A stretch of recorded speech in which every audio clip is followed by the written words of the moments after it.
program is brought to you by Newsworks in cooperation with the City of Eau Claire. This program is simulcast on WRFP-LP 101.9 FM. Some people just are drunk with power. That's right. Meeting will come to order.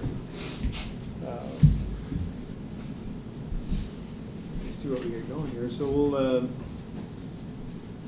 review the minutes from the January 23rd meeting. Any corrections, additions? Hearing none, I have a motion to approve. Ron moves. Second. John seconds. Josh. The minutes not successful. No, have the minutes note that Josh was in minutes 702. I'm giving this back to you. Man, I like getting that thing. I missed the best part. And so loud. Apologies. Couldn't find a place to park, could you? There's one spot left. But my wife was delayed getting home, I was delayed leaving, but anyway. You call the meeting in order? We did, we're in order, and we have a motion and a second. We just need to vote on minutes. Approval of the minutes. Okay. All in favor of approving the minutes? Aye. Any opposed? Okay. New business for tonight. First one is information from Kevin Byrne regarding his Eagle Scout project. I'll take the initial discussion before Todd is not here tonight, so I'll take this. Tonight we have a presentation from an Eagle Scout project from Kevin Byrne on putting some monofilament recycling stations at some of our boat landings in Eau Claire.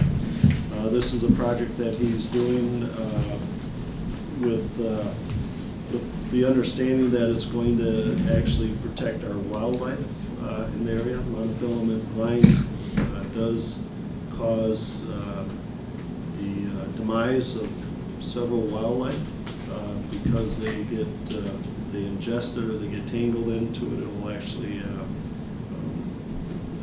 kill them. Then also it will protect our environment. So with that, I'd like to introduce Kevin Byrne. Hi everybody. I'm going to pass the pictures around so you can kind of get an idea for what this is. So I got this idea for a project. I'm a huge fisherman. I love fishing and sort of always have. But when I go fishing in Eau Claire, sometimes I'll see monofilament like on the grass or tangled in the trees, sometimes floating around in the water.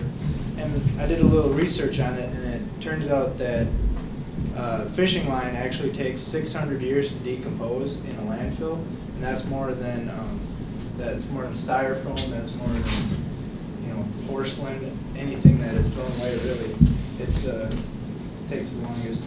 But these receptacles that I would like to install, I would like to make 7 of them and put them in pretty much any park that's along the waterway. In Phoenix Park, Carson Park, at the dock, and then in Bronze Bay, both sides of the landmass bridge. But they would have to be emptied probably once a year, and we'll put them by garbage cans in that location so that they can be emptied easily.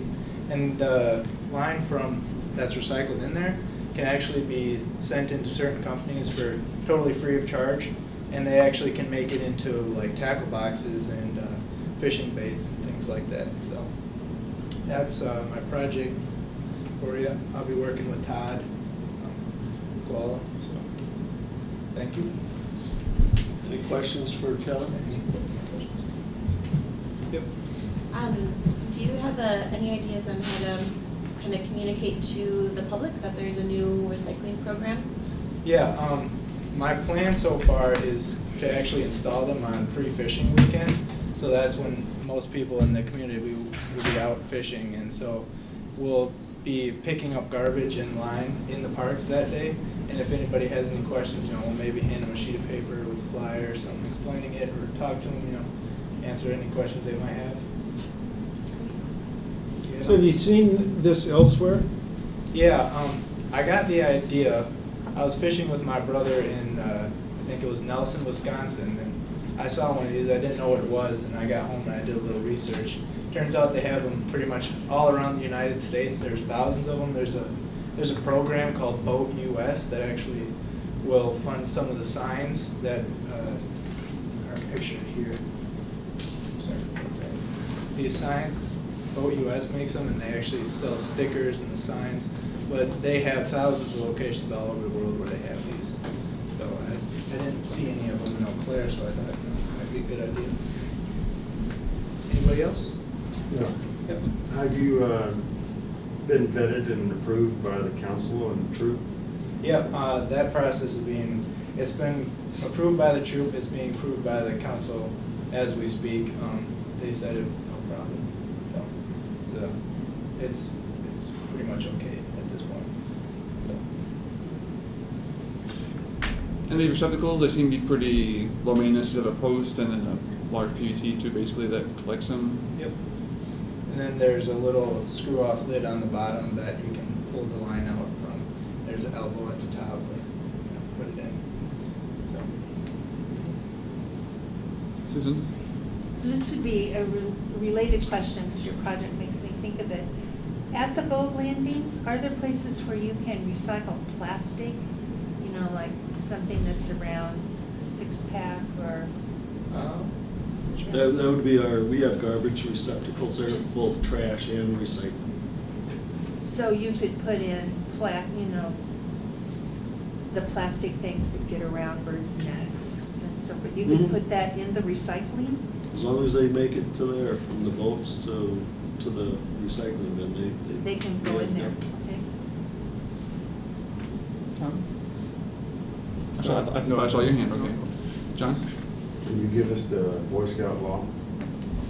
A scouter is trustworthy, loyal, helpful, friendly, courteous, kind, obedient, cheerful, thrifty, brave, clean, and reverent.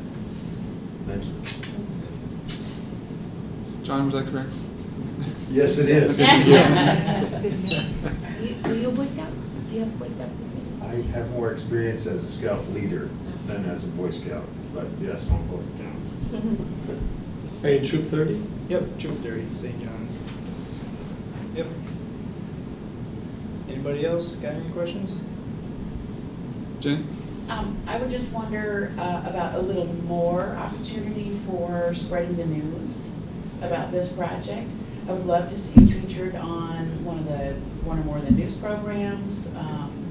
Maybe there's the city website could feature something. Okay. Have you thought about expanding a little more with getting the word out?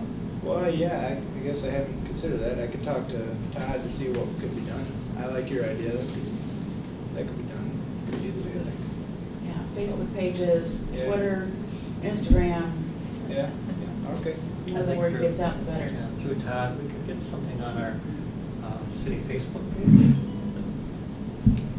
We'll work with them on that. We've got several avenues of social media that we can put this on. That'd be great. Okay. Thank you, guys. Thank you. Thank you. Good luck. Anything further, or just the presentation there? No, it's just a presentation. Okay. Well, thank you for your presentation. Second item of business is recommendation to rezone and classify 111 Niagara Street to a special area. Okay, before the commission is a rezoning of a parcel from a single-family residential RM to a P public, and also to classify the parcel as a special area to the Parks and Open Space Plan. The parcel that we're referring to is just west of First Avenue, which would be across the street from the Owen Park, south of Niagara Street and north of Chippewa Street. It was a parcel that was purchased with FEMA funds back in the late 90s, 97 to be exact. There were several parcels there. This area was the structures were built in the floodplain there. The Randall Park Neighborhood Association has requested to plant some flowers and vegetative plants such as shrubs, grasses, and trees in the area to act as a screen for some of the properties that are located to the west. We have put a request in to FEMA for reuse of the property to put these attributes into the area, and I'm still waiting for a response to this. So what I'd be asking is just for the rezoning from the single-family residential, which, just to mention that it will never be built on again because it was purchased with FEMA funds, and also to classify it as a special area for our parks and open space. With that, I'd be happy to answer any questions you might have. What does the special area designation contribute to that? Well, we have many different classifications that we have in our park system. It could be anything from a play lot to a neighborhood park to a community park. In certain areas that it doesn't fit those classifications, we have the ability to name them as a special area that could be used for something other than, say, what would be normally a size that you would have for a neighborhood park. This would fit that. It doesn't, the other classification we have is a greenway, which would be a connection from typically different areas. An example of that would be what we have just to the south here is the 4th Street Greenway. So this would give it a classification into more of our, so it fits into our park system. So we have a classification rather than being a vacant lot. Okay, thanks. Susan? Would you be able to put benches in it? That is a very good question because that did come up. We could put some benches in there, but they have to be, they cannot be the type of benches where we put it on a slab and anchor it down. They have to be, because they are in a floodplain and they're owned by, we were purchased by FEMA, they're very limited in what we can do there. In fact, one of the requests we had, and we had to back off, is that we were going to bring in some material to berm up that area a little bit, and they didn't want that, so we backed off on that part of it. The reason, I mean, I think it would be an ideal place to sit just a little ways back from one of the concerts, but still a good place to see it and everything. I just didn't know what the FEMA rules would Yeah, allow. that's our problem, because with benches, if we don't anchor them down, they won't be there long. So now it would be an area if people want to bring chairs, you know, They could bring them that they in. could bring in and then take away. That would be fine, but it becomes more problematic because of the being in the floodplain and then having purchased the property with FEMA dollars. So you couldn't, for example, put one of the sculptures, for example? No. So the designation of this area, is it similar to the parks up on State Street by MacArthur Avenue, you know, those? I think those are classified as urban parks. Yeah, those happen to be urban parks. These would be similar to, well, it's like maybe a little bit larger, but like our ball fields, the soccer fields, the Jeffers fields, those are special areas. The special areas really kind of vary in size from 20, 30 acres down to this size. We have a small park down by, probably not many people know about it, called Veterans Park. That's down by Menominee Street and North Claremont, and that's called a special area. It's right along the river. Demler, not Demler, but I know which one you're talking about. the one up on Old Wells Road. That's a special area. Domer. That's a special. Normally, there are parks that have kind of a specialized type of a use, kind of a one type of a use type of a facility. I guess my issue with this is that it's public land, it's kind of in a high-density area with all the students and the like, and people should feel comfortable to use it, you know, just for whatever reason. And do they feel comfortable now? Do they know that it is public land, and do people feel comfortable to go over there and do whatever? And maybe there should be some signage or something that would explain that.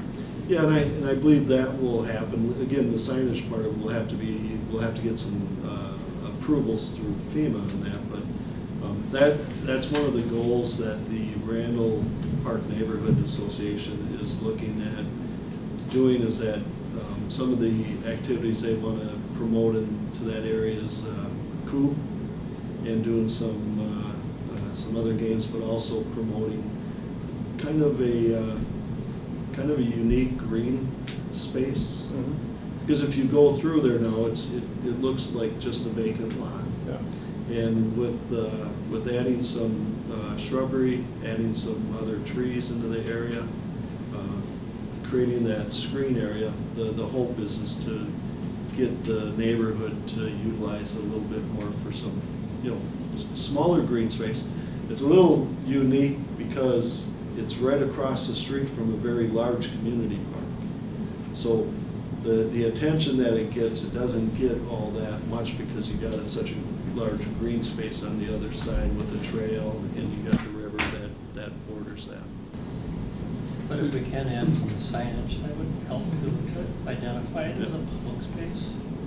Susan? Well, if Jeff would just take some folding chairs and he and Pat would go down there during one of the concerts and sit there, I bet by the next week other people would be there. Just need just a sign, that, I mean, not even a sign, but just an indication that it's okay. We would expect some more amenities going in there as would be approved by FEMA. Yeah. Oh, John? On other of these projects, we had an acronym of for public safety, lighting and sightlines. Oh, I forget what. SEPTED. Yes. Crime prevention through environmental design. So has there been any consideration of that going towards these plantings? You keep mentioning shrubs. Are we talking about little shrubs or big shrubs, or is that someplace where people might be hiding, or is it exposed, or? It won't be to the point that people will be able to hide into those areas, because that lot right now is essentially very clear. It's barren, if you will. There's some trees in it, but they're looking for more of an aesthetic type of screen, not something that's going to screen something from preventing our law enforcement officers from seeing what's going on. Yeah, I just think it should be considered to keep the sightlines open. Yeah, Pat? Follow up, like what kind of signage would one be able to put there? Because not a park, so I mean, how would you word it? Not to put you on the spot. I was just kind of questioning, since it's not a park, what kind of signage might go there? Well, as long as it would be allowed under FEMA, that would be the one thing we have to check on. But we do have, our park system, we do have a master sign plan in terms of depending on the park classification. So all the way from community parks down to our urban parks and then our neighborhood parks. So it'd just be a small type of a sign that we probably looking at 5 feet in height at the most, and probably looking at, I'm not sure what we have for some of our areas, we're probably looking at maybe 1.5 or 2 feet by 3. I mean, a 3 or 4 square foot sign is all you're looking at. Maybe if we could put one at the corner up by First and Niagara, and then down by First and Chippewa, kind of at the corner or something like that. Yeah, don't put it somewhere where it's gonna mess up a touch football game or something like that. Just have it. You could put it right in the planting. No. No, because then you're not gonna climb the planting, so the sign could be there. Any other questions? Ron? Do we currently maintain it then, mow it, or? Yes, we do. And that would, we would eventually get into an agreement with the Randall Park Neighborhood Association about the plantings and maintaining that. The city would still maintain the grass and the maintenance that we have on Is that part of the FEMA requirement? it. For us to maintain it, yeah. And we also maintain the sidewalks around there too.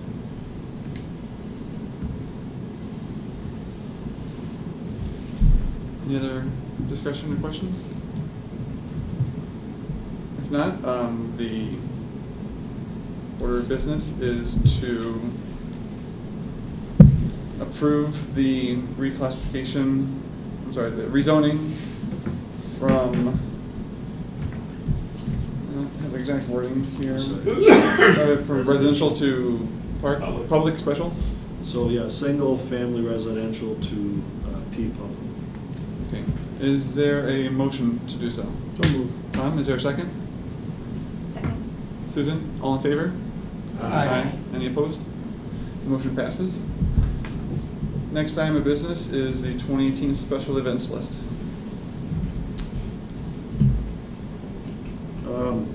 So the next special event we have coming up during the month of March is a repeat event, the Shamrock Shuffle. It's something that will be going on through city trails. Just last Sunday, we were supposed to have the Polar Plunge. That was canceled because of the weather, unfortunately. We did have the lake ready for the plunge, but certainly understand with the amount of snow that we got that we wasn't able to go. That's the only special event that will be happening during the month of March. Next item will be the director's report.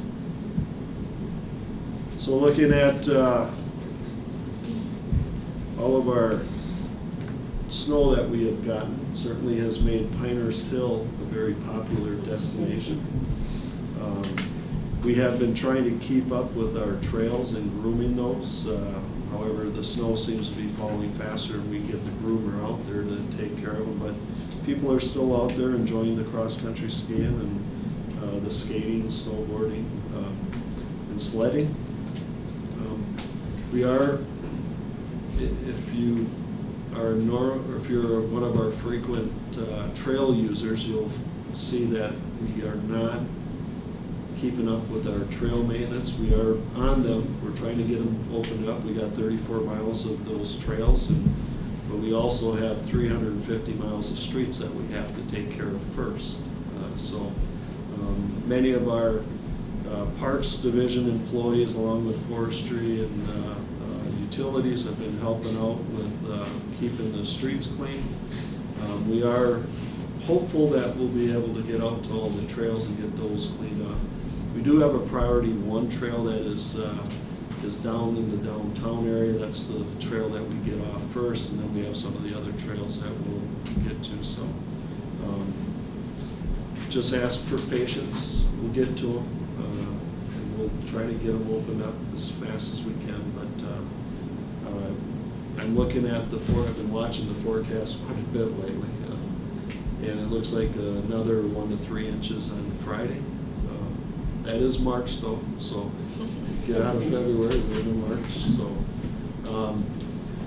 then after that, it looks clear for a while. So certainly, I believe we're going to see an opportunity for a lot of winter activity for a while until this snow melts. But once it melts, we'll be dealing with other issues such as flooding. So we're already preparing for that. So you know that we're already in our planning phases to deal with a potential flooding issue.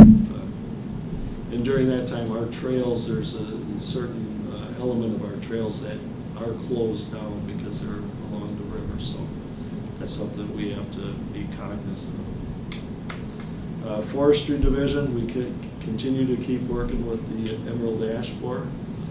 Even this time of year, we're taking trees down. A little bit harder for us to get in there to grind the stumps and do the restoration, but we take care of that in the springtime. So, but it is a good time for us to go out and address a lot of the trees. As I mentioned earlier, unfortunately, a lot of our forestry staff have been helping out with plowing too. So that has taken a little bit of a backseat so we can keep the streets safe. In our Recreation Division, our outdoor skating attendance, we've seen over 5,600 visitors to our 7 outdoor rinks. Again, we've seen this last part of the season being some of our best weather for ice skating. So had the colder weather, you know, certainly the snow doesn't help, but I know the kids at the rinks, if they want to get on, they'll grab the shovels and they'll clean them off too, so. I did that last weekend. Yeah. It's pretty fun, actually. It's fun to Yeah. shovel them off. Didn't I hear the outdoor rinks were closed for a time? We did. We had them closed only because we couldn't keep up with keeping them. And then the weather wasn't conducive to be able. So it's back up? They're up. Yeah. Okay. How long, I mean, historically, usually beginning of March, they're not staffed. Are you going to continue to have them open as the skating allows? As long as the weather holds up for us. Now, there'll be a time when the ice starts to deteriorate to the point that it's more of a safety factor. We know that spring is on its way, and it's fruitless to keep trying to keep it open at that point. But as long as below freezing, they'll As long as stay open?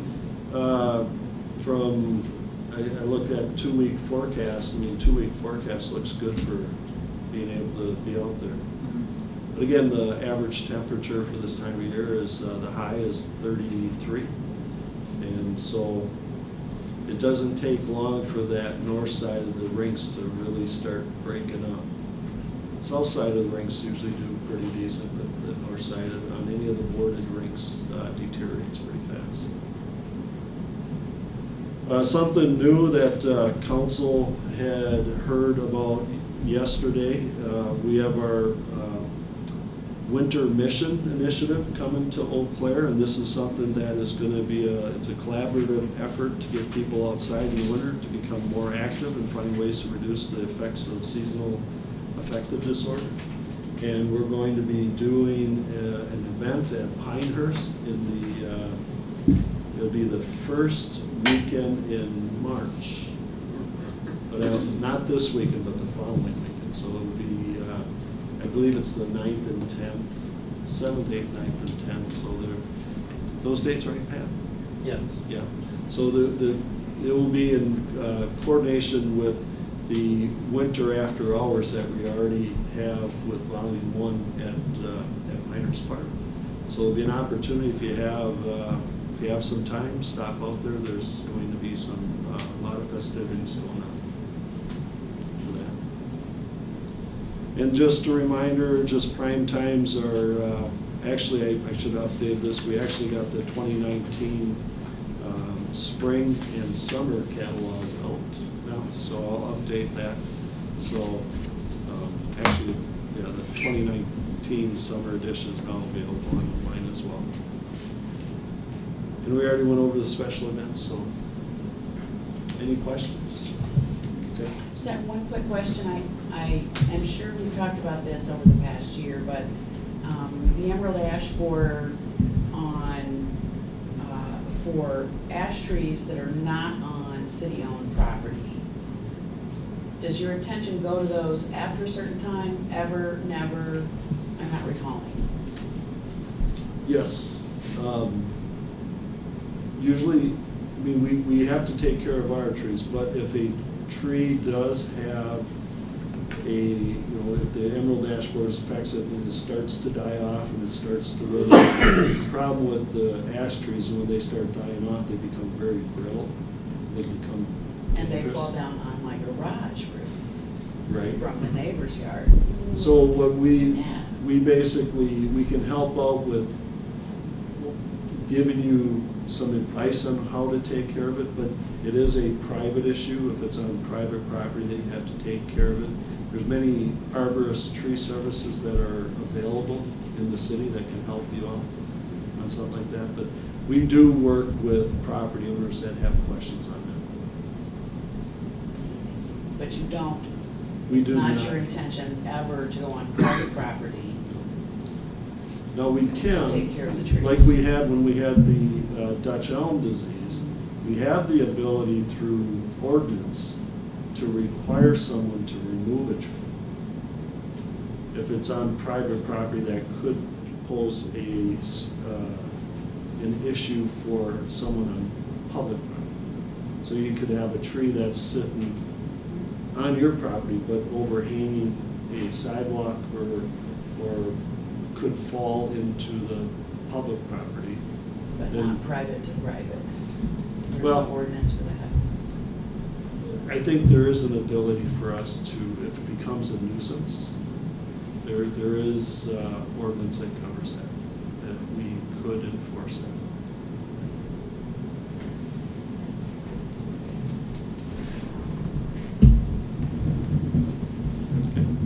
Any other questions?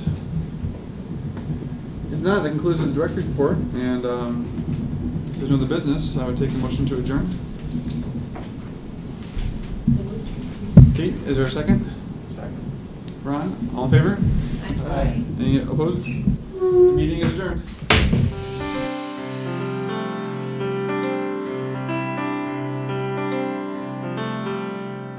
This program was brought to you by a cooperation between Newsworks and the City of Eau Claire.